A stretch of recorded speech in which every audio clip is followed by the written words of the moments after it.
Está entrando no ar. Debate 93.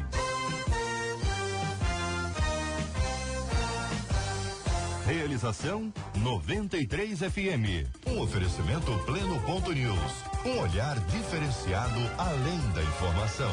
Apresentação J.R. Vargas.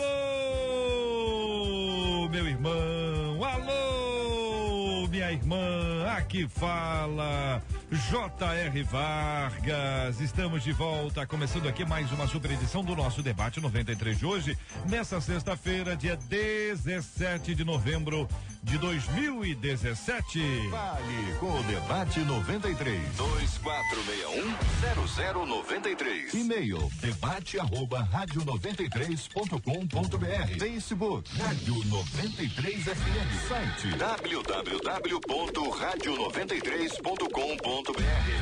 Vale com a 93 pelo WhatsApp 96803-8319. 96803-8319. Vários assuntos para nós debatermos hoje no nosso programa, minha gente, mas eu quero começar logo no primeiro aqui, já tratando do nosso primeiro assunto. Em algumas passagens do Novo Testamento, Jesus dá a entender que para andar com ele é preciso renunciar. Então, o nosso ouvinte que mandou o e-mail pergunta: mas até que ponto tenho que renunciar à minha própria vida para ser usada por Deus? O que é o certo abrir mão da nossa vida para viver a vida de Cristo?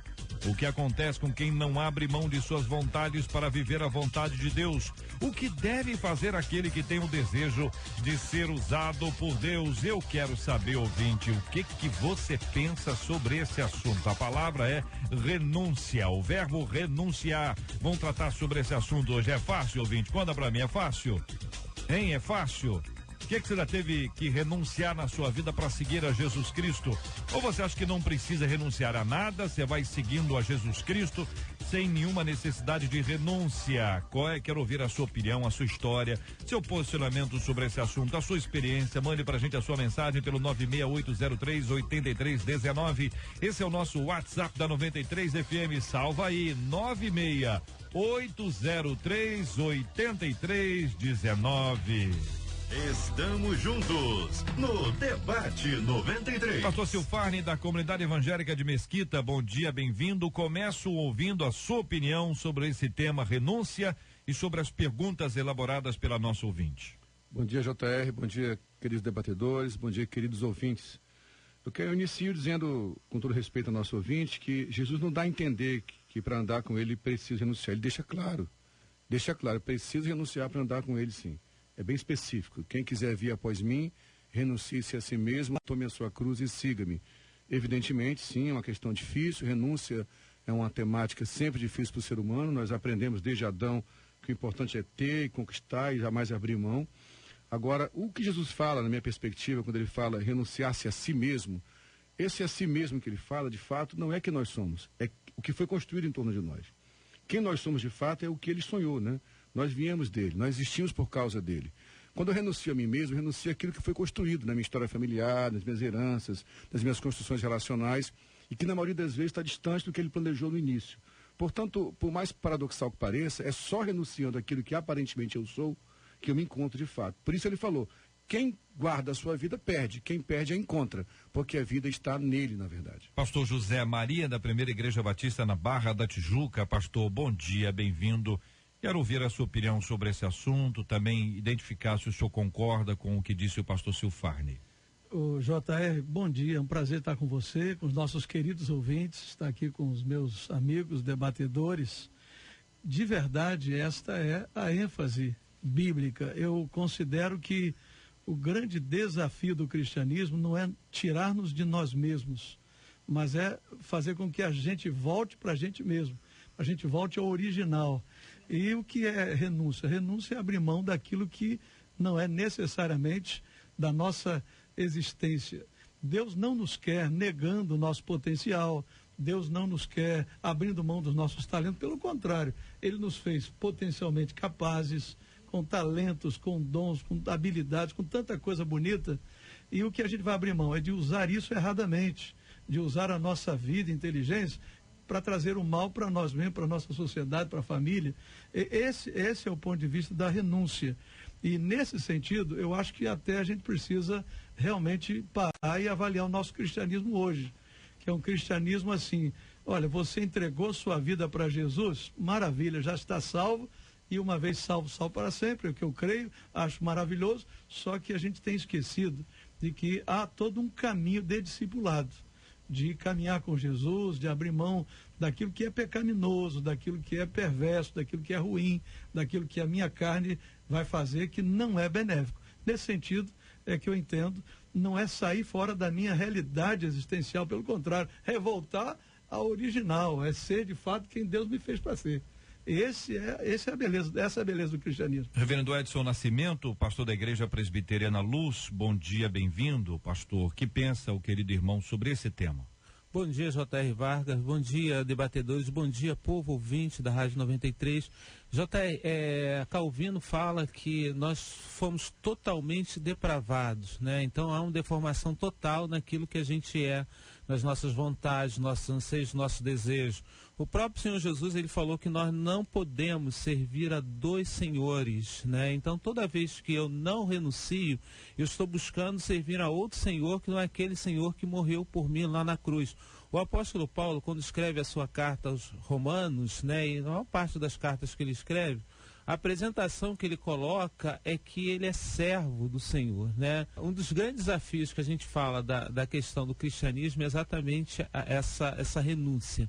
O apóstolo Paulo, quando escreve a sua carta aos Romanos, ele fala que ele é servo do Senhor.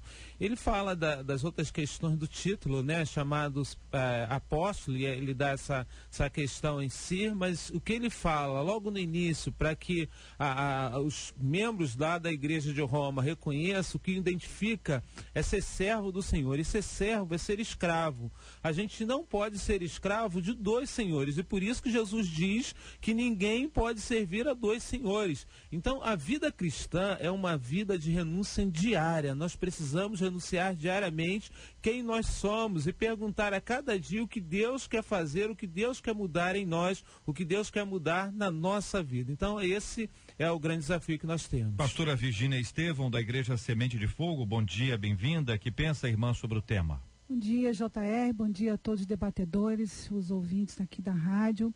Eu entendo que quando você começa uma vida cristã, você precisa aprender a saber quem você é. E à medida que você aprenda quem você é no Senhor, você automaticamente vai decidir renunciar a várias coisas que não coadunam com a vida cristã, que não coadunam com a vida que Cristo quer que você leve. Então, à medida que você renuncie, você vai ver que não é exatamente renunciar, mas você passa a ser muito mais completo, muito mais profundo, muito mais, com muito mais entendimento daquilo que chega na sua vida e influencia você. Então você passa a não ser controlado por outras coisas, você passa a entender que Deus quer controlar a sua vida. Então, se Deus quer controlar a sua vida para te dar essa felicidade, para te completar, então é necessário que você pergunte a Ele o que Ele quer que você faça. Então, o que se entende por renúncia, talvez, à medida que você cresça e que você amadureça, você vai entender que essa renúncia faz parte do caminho que Deus quer levar para aprimorar, para fazer você crescer, para você entender os movimentos de Deus na sua vida e o crescimento que você precisa ter interior. Sempre é muito bom ouvir os nossos ouvintes, uma delas dizendo, claro que não é fácil para nenhum de nós renunciar, mas precisamos fazer isso para que estejamos em Cristo. Amém. Não quero assustar essa amada que enviou o e-mail, mas renunciar é um verbo a ser conjugado todos os dias. É o que compartilha aqui uma de nossas queridas ouvintes. Eu agradeço pela opinião e participação com a gente hoje aqui. O ouvinte aqui dizendo, J.R., renúncia é difícil. Eu vivo numa luta constante contra aqui o ouvinte. Quer dizer, sabe ao que deve renunciar. Nem sempre a pessoa sabe. Nem sempre a pessoa sabe. Esse ouvinte aqui, pelo menos uma coisa ou algumas coisas, ele sabe. A gente às vezes confunde as coisas e não sabe exatamente. A gente pode estar renunciando a coisa errada. Pode estar renunciando a uma coisa que não é a causadora das outras coisas. E assim, enfim, é o que pode acontecer. Eu queria até que vocês ajudassem a gente a entender isso. Aqui um ouvinte dizendo, a renúncia deve acontecer todos os dias, negar o nosso eu, renunciar aos convites desse mundo, que a princípio parecem bons, mas o fim é o distanciamento da vontade de Deus. O melhor lugar para nós não é perto, não é perto da vontade dele. Olha que frase interessante. O melhor lugar para nós não é perto da vontade dele, mas é no centro da vontade dele. Para estarmos assim, precisamos abrir mão daquilo que nossa natureza humana quer. Querem falar sobre essas opiniões aqui, até aqui? Sim, eu quero só reforçar isso, tem tudo a ver. Maravilhosas palavras dos nossos ouvintes aí, né? Verdade. E é isso mesmo, assim, isso vai de encontro a uma pregação, a meu ver, equivocada, que transforma a graça em algo muito barato, né? Isso. Somos salvos por graça, não vem de nós, é dom de Deus, evidentemente, mas todo aquele que foi alcançado pela graça deve manifestar os sinais da graça, seja na perspectiva calvinista, arminiana, isso pouco importa. Na verdade, a graça, ela é revelada na tua postura, no teu modo de vida, né? E aí, pegar algumas máximas que são verdadeiras, por exemplo, né? Nada que eu faça vai fazer com que Deus me ame mais ou me ame menos. É verdade. É verdade. Né? Mas em contrapartida, quando eu amo de fato e esse amor me alcança, eu manifesto esse amor renunciando àquilo que atrapalha a revelação de quem Deus é. Quando a Bíblia fala, sem a santificação ninguém verá o Senhor, a leitura que eu faço desse texto, não é que eu vou me santificar para que eu veja o Senhor como se fosse uma ver o Senhor condição dependesse de sine mim. qua non. Mas o fato de eu me santificar, eu revelo o Senhor para o outro, né? Claro. Então eu me santifico não por mim, pelo próximo, para que ele veja em mim o Senhor. Essa é a proposta da renúncia, como eu penso. O JR, eu acho que até existem níveis diferenciados. Acho que a gente tem que primeiro dar esse primeiro passo, conhecer a salvação, buscar esse processo de conhecimento de Deus, e nesse processo a gente vai ficar a vida inteira, né? A gente vai ficar diariamente, a vida inteira, algumas vezes durante o dia, várias vezes. E existem alguns momentos em que a gente vai escolher entre duas coisas boas, sendo que uma será mais específica. É um passo a mais. Sim. Quando você se decide por uma vocação, no nosso caso ministerial, quando você decide, de repente, até mudar de lugar, morar numa outra cidade, porque você tem uma missão espiritual para cumprir. Então você tem duas coisas boas. Você pode morar em duas cidades, todas já são boas, mas você vai para aquela cidade. Ou seja, então existem momentos em que as coisas são mais específicas. Aí a renúncia é mais um alinhamento de vida com o que Deus quer. Porque a gente muitas vezes pensa dessa ideia só negativamente. E eu gostei quando o pastor Silfarne nos traz a ideia eu gosto dessa ideia de sermos originais. A graça de Deus não nos desnaturaliza. Essa frase, eu não sei quem disse, se não foi de ninguém, é minha. Ou seja, a ideia de que não é porque eu caminho com Deus é que eu me torno um ET nesse mundo. Ao contrário, eu me torno mais alinhado ainda com a realidade.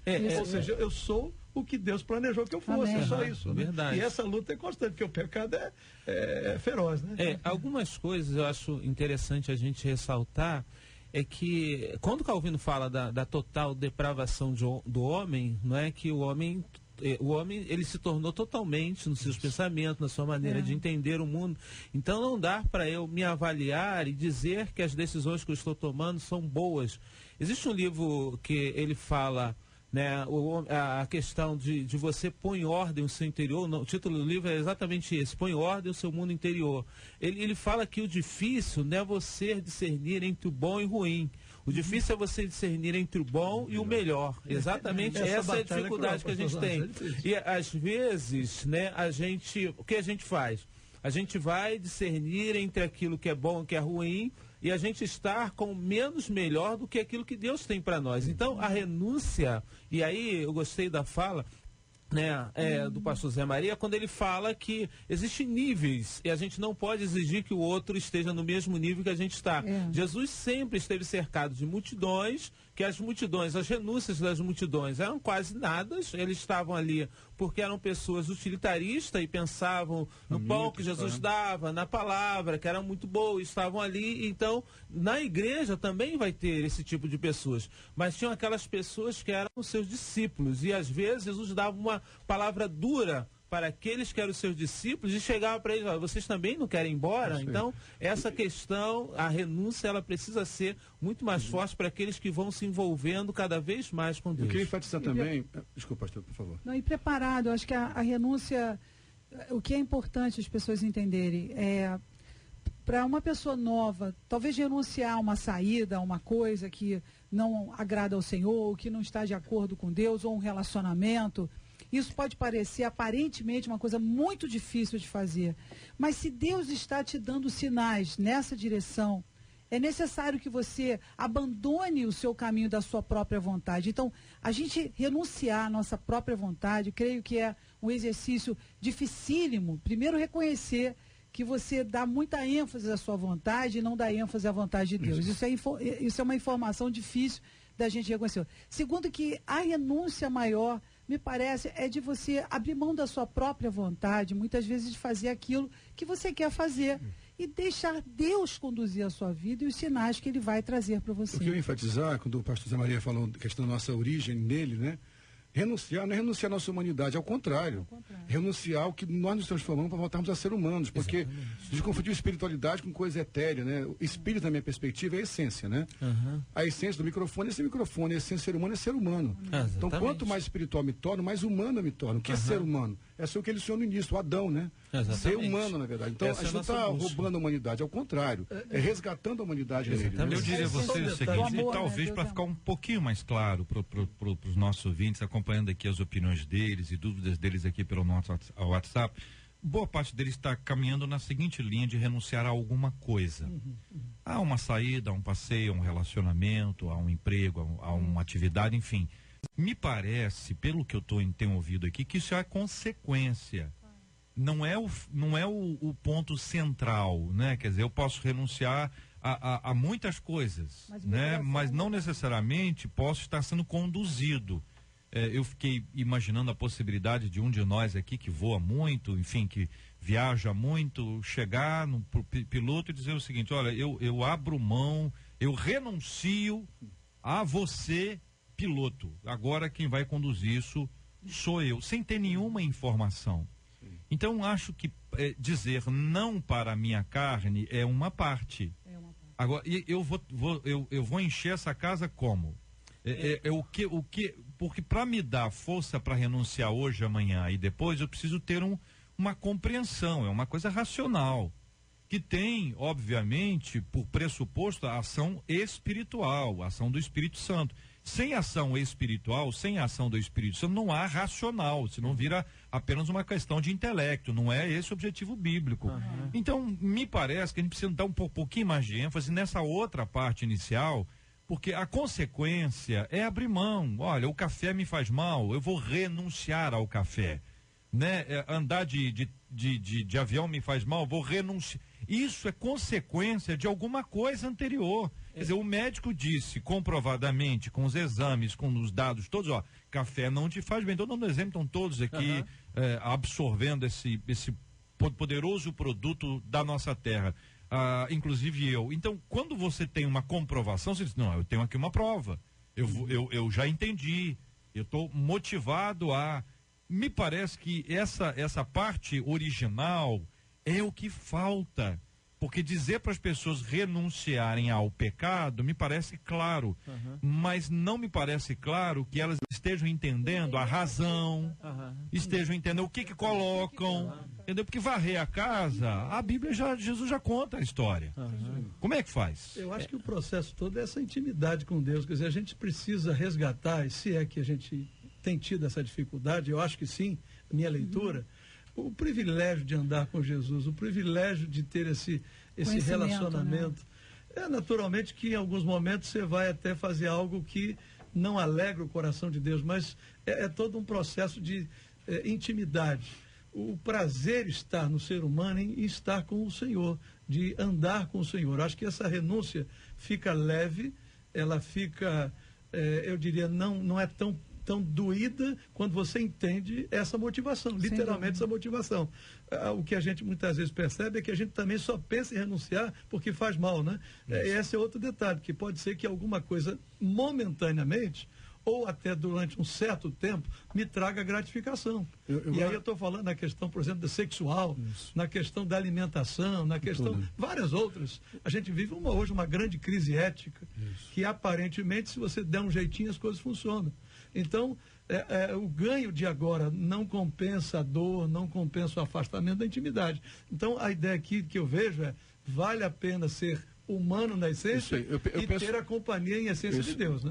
Quando Jesus fez essa declaração, quem quiser vir após me, renuncie-se a si mesmo e siga, só para lembrar, né?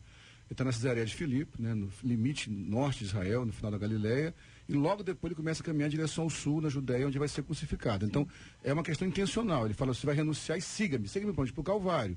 Então, abrir mão, não é abrir mão só de hábitos ou práticas, qualquer religião pode fazer isso.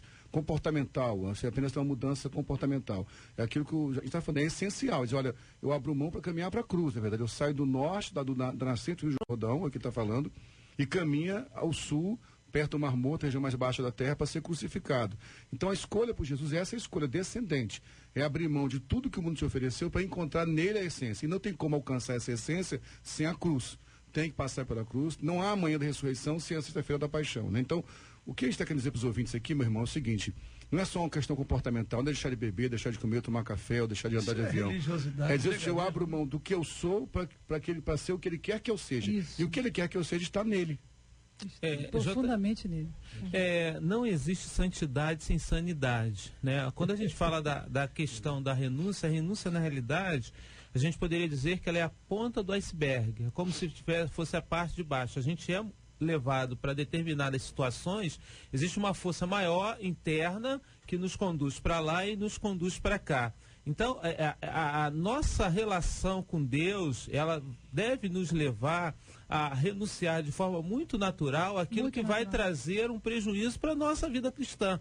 Então, a questão, à medida em que eu vou me relacionando com o Senhor, à medida em que eu vou entendendo a importância de estar com o Senhor, por isso que Jesus fala que o fardo dele é leve, né? Essa questão é leve, porque se a gente observar as exigências que haviam sobre o fariseu e toda essa questão, essa força, né, que existia, a gente percebe que era muito maior do que aquilo que é exigido no cristianismo em si. O que é importante também a gente ressaltar é que muitas vezes a gente trata uma pneumonia como se fosse um resfriado, ou seja, a gente simplesmente está tomando remédio, a renúncia talvez seja esse remedinho, mas na realidade existe algo lá dentro que precisa ser tratado. E essa é a questão da vida cristã. E às vezes isso acontece por intermédio de uma ação com discipulado, com alguma pessoa que possa nos ajudar para que a gente consiga estar onde Deus que a gente quer que a gente esteja. Eu quero falar muito de algo que as pessoas muitas vezes não querem ir para a igreja, não querem se entregar para Jesus, com medo dessa tal renúncia, a renúncia do que tem que renunciar. Mas a verdade é que à medida que você cresça espiritualmente, mais você vai se aproximar do amor. A essência de Deus é o amor.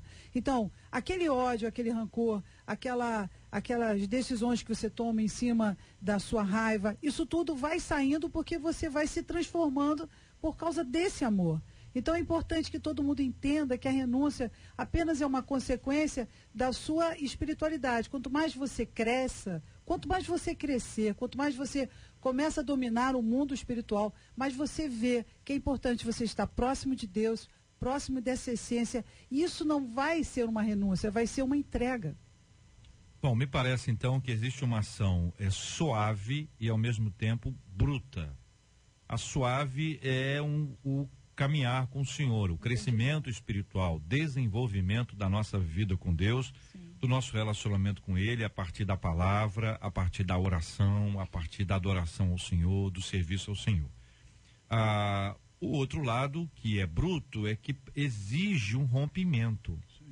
E isso a gente pode até, de alguma forma, tentar amenizar, mas eu acho que a gente precisa ser franco, entendeu? Para dizer, a rádio tem muita objetividade. O que acontece com o rádio? O rádio, as pessoas estão ouvindo rádio, estão fazendo um monte de coisa ao mesmo tempo. Mulheres fazem várias coisas simultaneamente, homens um pouco menos, mas as pessoas estão lá, estão trabalhando, estão caminhando, estão no carro, estão dentro de casa, algumas preparando o almoço. Então, assim, tem que ser bastante objetivo e claro nas nossas exposições. Então, nós já identificamos aqui. Se é isso, concordem. Se não é isso, discordem. Quiserem acrescentar, fique à vontade. Cantar um corinho, fique à vontade também. Todo mundo em paz. Nós temos aqui uma renúncia que é fundamental e necessária para o cristianismo. Renunciar àquilo que foi feito, aquilo que nós nos tornamos ao longo do tempo, nos afastando de Deus. Então nós estamos caminhando de maneira distante do Senhor e nós renunciamos a essa distância. Mas para renunciar a essa distância, se depender do ser humano para isso, o ser humano nunca vai renunciar.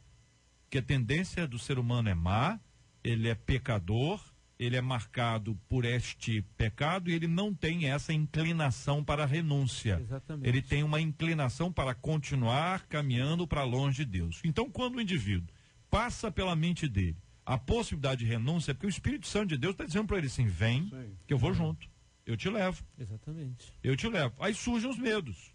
Vou abrir mão de tudo. Aí a gente olha coisas e não a pessoa de Cristo. Nós calcular o custo. Não é isso? Calcular o custo. Nós estamos em coisas. E aí nós temos que deixar de olhar as coisas e olhar para Cristo. E aí entra a suavidade. O processo é muito suave. Quer dizer, o caminhar com Cristo, ele é suave, ele é um amadurecimento espiritual. As coisas velhas, olha, tudo que era feito antes. O que era feito antes? Agir assim, são as coisas, são os atos, são as coisas velhas.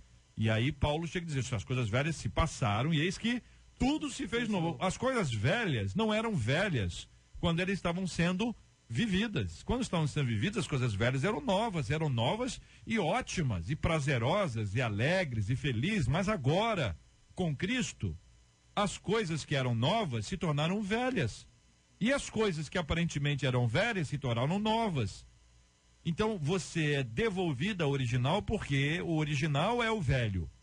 Mas o velho não é velho, o velho é novo. O novo, o que é velho? Então, esse jogo de palavras aqui é para ajudar o nosso ouvinte a entender o processo da volta. O abrupto aí é que exige ruptura. Chega uma hora na sua vida que você tem que romper. Então, por exemplo, você tinha uma atitude, aí já estou nos atos, nas ações. Você tinha uma atitude, essa atitude é inconveniente com a Bíblia. Ela é incoerente com as Sagradas Escrituras. Até ontem você achava normal. Hoje você já teve dúvida. Hoje você diz, mas será que eu devo? Hoje. Ontem, normal. Estou dando um tempo aqui só para ter uma ideia. Ontem, normal. Hoje, dúvida. Amanhã, ação. Então, quer dizer, não vou lá outra vez. Não vou repetir mais esse ato. Aí, mas não é uma questão social. Não é uma questão religiosa. É fruto da ação do Espírito Santo de Deus. Por quê? Porque se for uma questão social ou religiosa, depois de amanhã, você volta.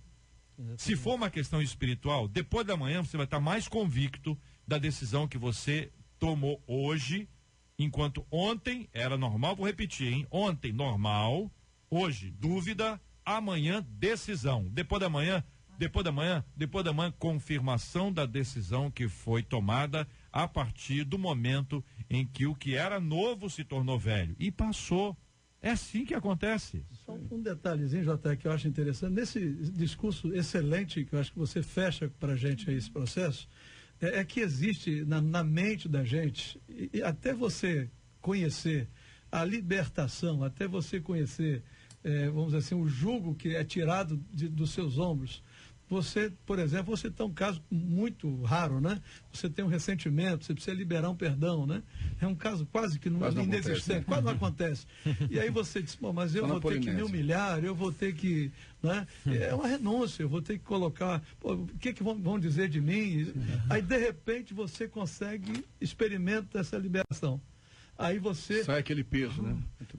Que coisa boa, como eu estou leve. Ou seja, esse espaço entre a renúncia e a libertação e a liberação é um negócio diferente para a gente, porque a gente ainda não conhece esse momento.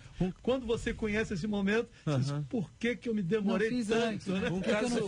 Um caso concreto na Bíblia sobre a questão da renúncia é Zaqueu. Se a gente observar, Zaqueu é um personagem muito interessante na Bíblia, porque ele era um homem de pequena estatura, e diz lá o texto, ele era maioral dos publicanos. E então, ele queria se realizar para compensar aquilo que ele era como pessoa, e essa era a grande ausência dele. Quando Jesus entra na casa dele, e a murmuração dos fariseus, né, a gente não observa Jesus falando nada para Zaqueu. Zaqueu, deixa de fazer isso, Zaqueu, deixa de fazer nada. Jesus entra na vida, ele percebe que Jesus é suficiente e ele pode abrir mão de tudo aquilo que o tornava grande, como Zaqueu. Então, a renúncia de Zaqueu acontece de forma muito natural, porque ele percebe que é Jesus que o deixa grande. Outro personagem que a gente pode pensar, a mulher que está lá, a mulher samaritana que está à beira do poço lá. Jesus fala para ela, olha, quem beber dessa água voltará a ter sede, porque nós precisamos nos satisfazer, porque essa insatisfação que leva a gente a ter algumas ações erradas. A mulher já teve 5 maridos, estava com sede, que não era o marido dela. E Jesus fala, quem beber da água que eu lhe der, nunca mais voltará a ter sede. E a renúncia é exatamente isso. A gente se sente satisfeito com aquilo que Jesus nos dá, com aquilo que Jesus é em nós, e a gente não precisa das outras coisas. E é claro que a gente vai a cada dia descobrindo algumas questões, algumas coisas que precisam ser renunciadas em nós. Muito bem, a caminhada da fé é uma caminhada para a vida inteira, mas nós não podemos deixar para amanhã o que precisamos fazer hoje.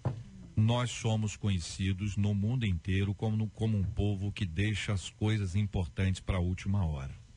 É raro, muito raro, ver evidências na população brasileira de coisas importantes que são feitas com antecedência. Nós gostamos como povo, não estou dizendo você não, ouvinte, estou dizendo como um povo, a maioria das pessoas gosta da emoção da última hora, entendeu? Deixa para a última hora. Então, desde declaração de imposto de renda, pagamento, preenchimento de ficha, nós chegamos atrasados a reuniões importantes. É um povo que está habituado a não manter horários. As pessoas fazem reuniões super importantes no horário X, chegam atrasadas para aquilo. Isso é uma característica do nosso povo que nós precisamos repensar, porque ela, de alguma forma, ela impacta também a nossa vida espiritual. Então, a pessoa diz assim, olha, eu vou começar a ler a Bíblia. Ele disse que vai começar a ler a Bíblia hoje. Só que hoje não deu. Eu disse, então amanhã eu começo. Eu vou abandonar isso. Ele disse que vai abandonar hoje, mas hoje não deu, deixa para amanhã. Aí nós trazemos para a nossa realidade de vida espiritual uma característica social nossa. É fundamental, mas é muito importante que a gente venha a repensar esse tipo de coisa e trabalhar de verdade essa renúncia tão importante na nossa vida. Pai, eu preciso tanto de forças para caminhar. Um dia foste humano para divino me tornar. Eu sei que entendes muito bem a agonia de querer voltar, mas no céu só uma vontade, é preciso continuar. Sozinho me encontrei, vem me encontrar. Minha alma está chorando, dói renunciar. Se não fosse pra te obedecer, não precisava o Senhor morrer. Pela cruz eu vou passar. No Getsemane estou, medo quer me dominar. Sei que minha carne é fraca, mas meu espírito pronto está. Se preciso, ó Senhor, afasta esse cálice, mas todavia, ó Deus, cumpre em mim o teu querer. A cruz eu não posso negar, no caminho do Calvário me ajuda a caminhar. Vou orando e vigiando, para ti estou olhando, até o céu chegar.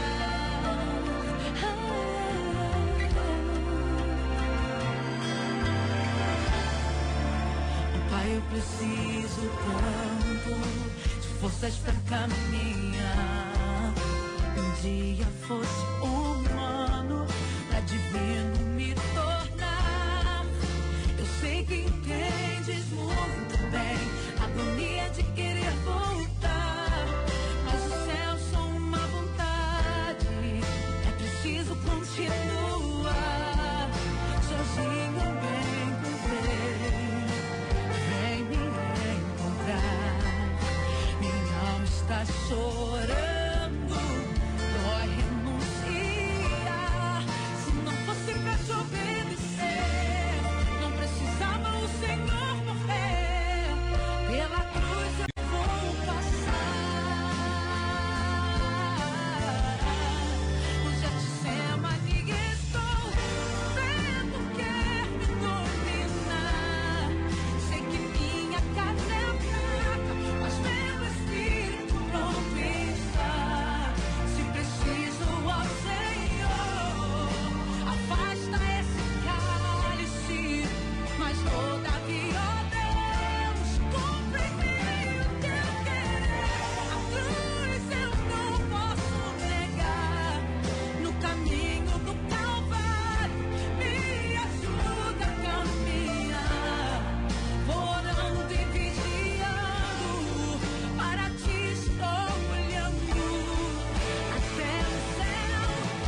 Pastor Silfarni, hora certa no Rio, por gentileza. 11 horas 43 minutos 54 segundos. 11 horas 43 minutos, agora 56 segundos.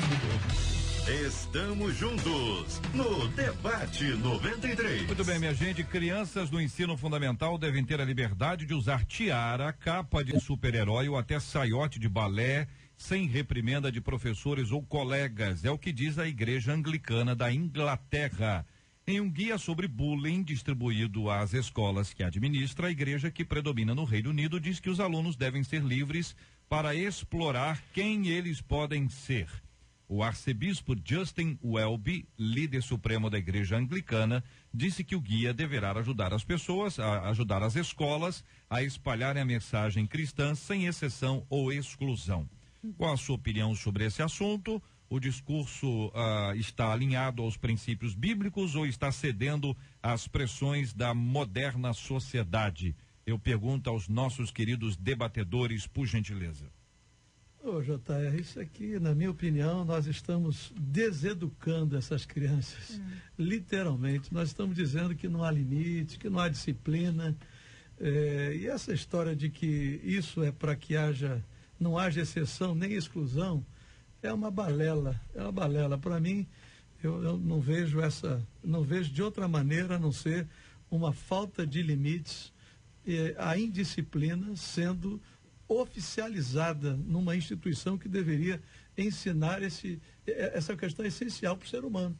Nós já vivemos essa crise. As pessoas fazem o que fazem, mesmo estão fazendo, porque não aprenderam a dizer sim ou sim ou não. E agora, mais uma vez, institucionalmente, essa coisa acontecendo. É bíblico? Claro que a Bíblia diz que a gente precisa aprender a ter limites. Né? Nós acabamos de falar de renúncia. Quer dizer, renunciar é aprender a lidar com limites. O nosso melhor limite é Cristo. Amém. JR, eu talvez vá um pouquinho diferente, né, do pastor José Maria, porque eu entendo que quem deve educar a criança exatamente são os pais, né? E essa questão, a escola, ela é uma aliada junto dos pais, mas a obrigação e essa questão bíblica de ensinar, de educar as crianças é exatamente dos pais. Quando os pais não cumprem o seu papel, e talvez por isso que a gente tem dentro de uma sociedade como a nossa, no Brasil, onde a maioria dos pais não conseguem cumprir o seu papel, eles querem exigir da escola que a escola faça aquilo que eles deveriam fazer.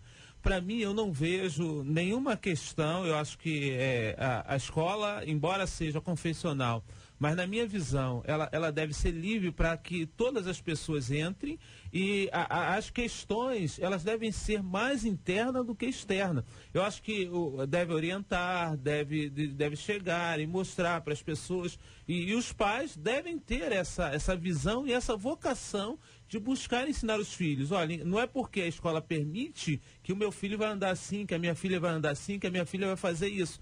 Mas a escola, eu acho que ela deve ser livre até para ela conseguir, né, com que todas as pessoas tenham acesso, independente dela ser uma escola confessional. Só um detalhezinho, eu estou entendendo que é para frequentar a escola, desse jeito aqui, tá? Fora da escola, é a família que comanda. Agora, para dentro dos muros da escola, não haver o uniforme, não haver uma ordem no processo, eu não vejo realmente nenhuma questão disciplinar sendo colocada pela própria instituição, que a escola é, como você disse, aliada da família. Uhum. Agora, se é para fora, aí estamos juntos, alinhados aí no pensamento. A verdade é que todo e qualquer pensador que for falar sobre educação vai falar de limites, né? Seja Carl Rogers, seja Freud, seja Erik Erikson, seja Piaget.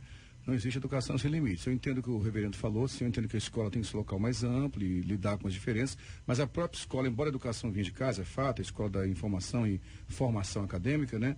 Mas a escola também tem seu ambiente de se ensinar limites. Não estou dizendo que se atirar ou não usar tiara, mas tem que haver algum tipo de limite. Se não houver limites também na própria escola, tive um tempo hoje da quebra de tudo que é tipo de estrutura de autoridade e hierarquia, né? Acho que essa quebra é complicada também, com equilíbrio, mas precisa ter sim limites, senão não há educação. A questão de colocar bullying como uma forma de não dar limites, ou de uma forma de colocar outras crianças sendo influenciadas a um modelo diferente daquele que é o meu modelo, isso é uma coisa que você precisa avaliar, porque eles colocam o bullying como à frente de uma situação que, na verdade, eu acho que isso acaba influenciando as crianças de uma forma pejorativa. Então, quando você não coloca limites a essas crianças, então alguns pais não têm esses limites, isso acaba influenciando. Então, os pais precisam estar muito alertas a esse tipo de influência. Olha, minha gente, quando eles dizem assim, por exemplo, né, a frase está aí no texto que vocês têm em mãos, a igreja que predomina no Reino Unido diz que os alunos devem ser livres para explorar quem eles podem ser. Eu vou dizer para os queridos companheiros aqui, para os nossos ouvintes, se estiverem de acordo, concordem, estiverem em desacordo, discordem muito à vontade em relação a isso ou qualquer outra coisa, é que a escola é um lugar para a gente ser mais do que a gente é mesmo. Mas acho muito pouco esses exemplos que estão aqui, imagino que tenham outros. Eu acho que a escola é um lugar de você ser um ótimo estudante. A escola é um lugar para você aprender a amar a leitura. A escola é um lugar para que você seja um especialista. A escola é um lugar que você aprende a servir as pessoas.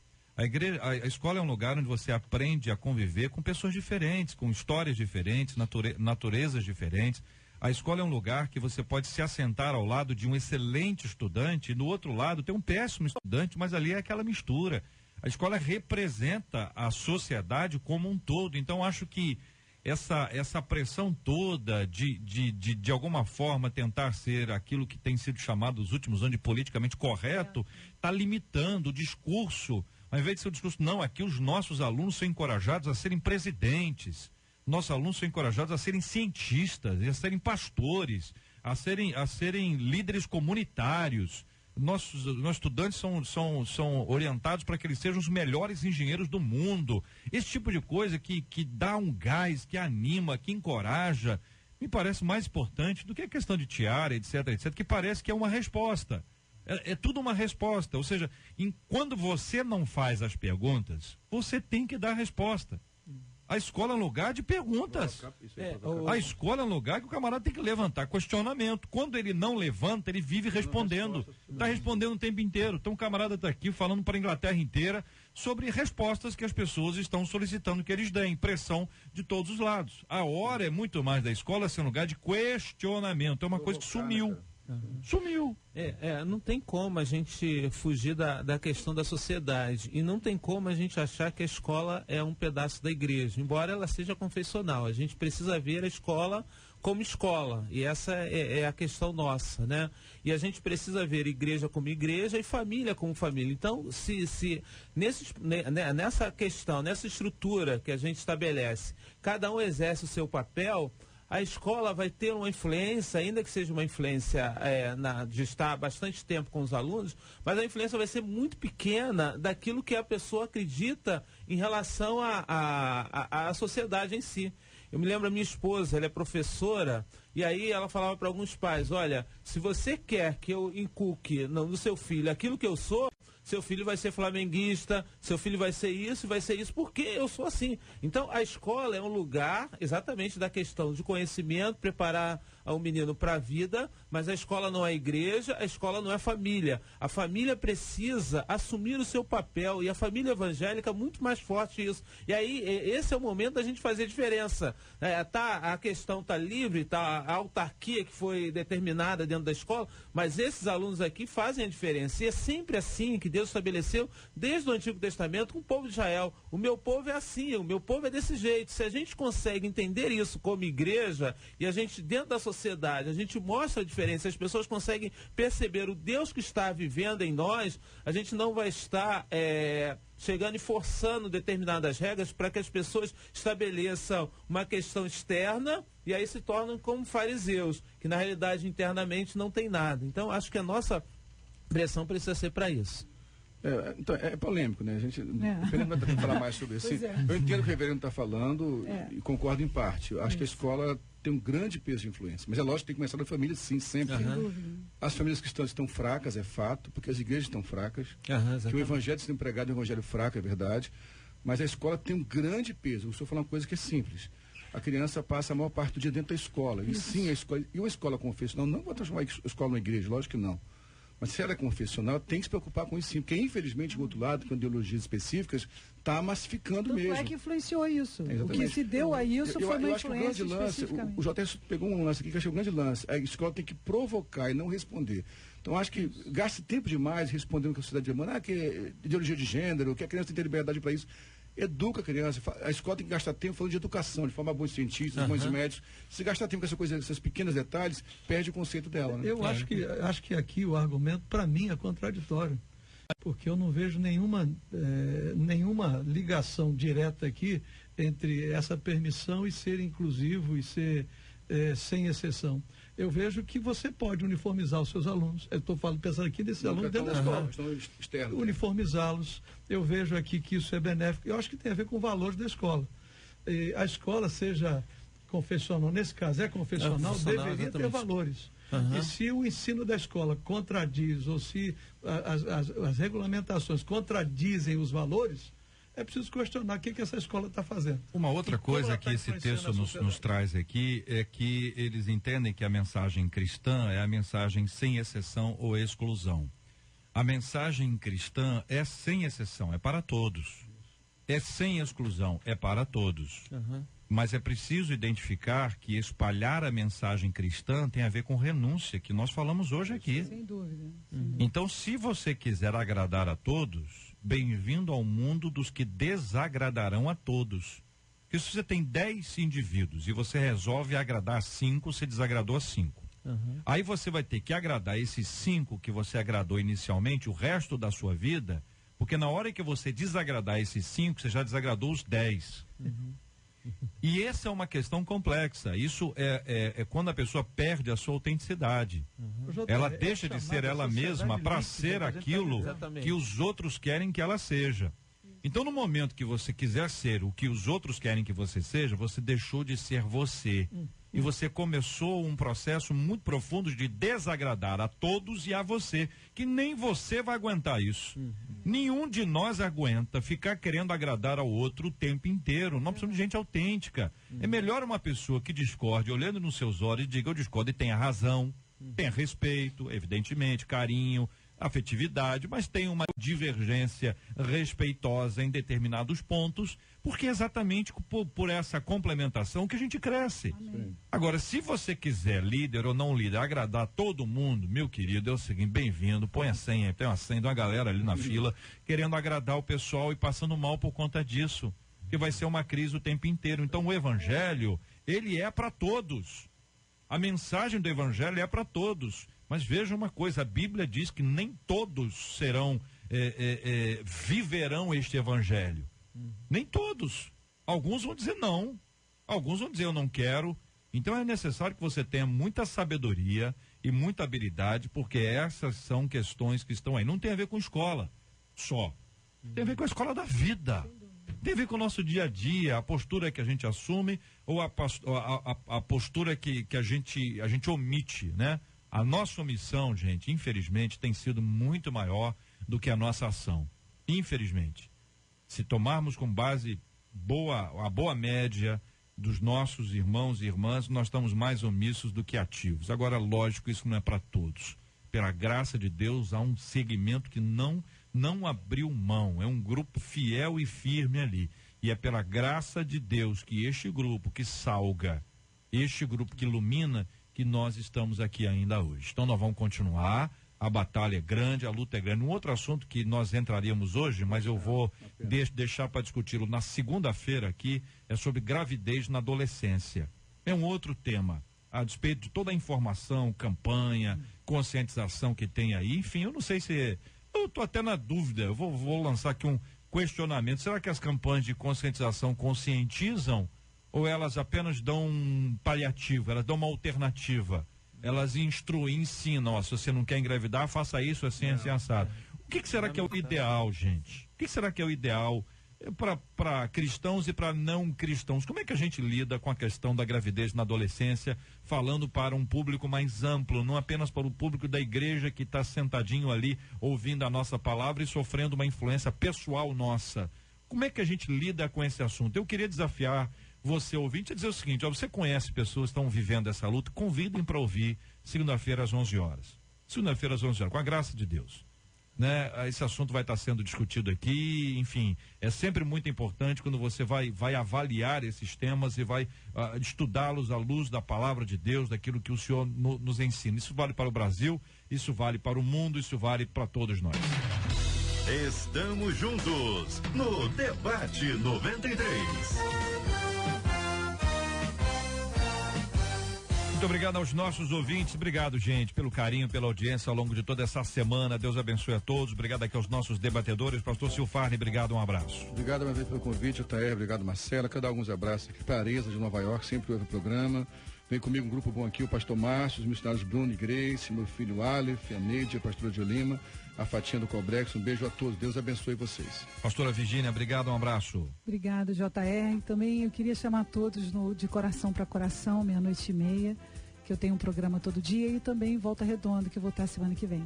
Muito obrigado, pastor José Maria. JR, só hoje vou deixar um abraço para a Suelene, ela é ouvinte assídua do programa e do debate aqui, tá? E ela recentemente teve a sua nenenzinha, o Nilson, a Helena, e é um milagre de Deus a Helena. Então, Suelene, meu abraço. Agora fica bem divulgado a nossa Heleninha. Maravilha. Deus abençoe. Muito obrigado, reverendo Edson. JR, eu que agradeço. Gostaria de mandar um abraço muito especial para minha querida esposa Sônia, as minhas filhas Andréia, Ellen e Ana Carolina, minha igreja Presbiteriana Luz. E gostaria de mandar um abraço para o pastor amigo meu, reverendo Nilson, que ontem fez mais um ano de vida, e meu cunhado, reverendo Paulo Henrique, está se recuperando de uma cirurgia. Deus abençoe essa turma maravilhosa. Nós vamos orar juntos, irmãos. Vamos orar pela cura dos enfermos. Vamos orar pelo consolo aos corações enlutados. Vamos orar pelos temas que nós discutimos hoje aqui, pelos próximos temas. Eu quero fazer um desafio a você, que eu tenho feito todas as sextas-feiras já há um bom tempo. Não deixe de ir à sua igreja. Reserve um tempo, organize a sua vida. Você tem um carro para lavar. Não lavou segunda, não lavou terça, quarta, quinta, sexta, sábado. Resolve lavar o carro no domingo. Foi visitar a sua tia, podia ter visitado outro dia, mas separa exatamente o domingo para isso, porque diz que não tem outro dia. A obra de Deus, a casa de Deus é algo muito sério na nossa vida. E é necessário que você lide com essa seriedade. Não é brincadeira, não é quando dá, não é quando for possível. Também não tem a lógica do sacrifício, não. É a lógica da alegria, do prazer de estar na casa do Senhor. Não perca a oportunidade. Mais um domingo Deus está te dando como oportunidade. A gente no mundo inteiro sonhando com esta possibilidade. Não abra mão disso. Vamos orar juntos. Pastor José vai orar conosco. Vamos apresentar todos esses temas diante de Deus e toda a nossa vida no altar do Senhor, na certeza absoluta que Deus está conduzindo a nossa história e Ele fará sempre o que há de melhor para todos nós. Senhor, obrigado, porque fomos privilegiados com essa manhã, esse dia, e agora estamos aqui diante de alguns desafios, dentre eles o desafio de vivermos uma vida de intimidade com o Senhor, que nos leve a dizer sim e a dizer não ao que precisa ser dito sim e ao que precisa ser dito não. Visite os enfermos, os enlutados. Abençoe, Senhor, todas as nossas igrejas, nossos irmãos, o Rio de Janeiro. Cuida da nossa cidade, cuida do nosso estado e nos dê, Senhor, essa alegria de estarmos realmente servindo o Senhor e preferencialmente nos reunindo com os irmãos em Cristo em nossas igrejas. Abençoe a nossa sexta-feira, nosso sábado, nosso domingo. Nos dê um tempo precioso, nos livre, nos guarde, nos dê a alegria de servirmos o Senhor. Em nome de Jesus. Amém. Que Deus te abençoe. Você acabou de ouvir Debate 93.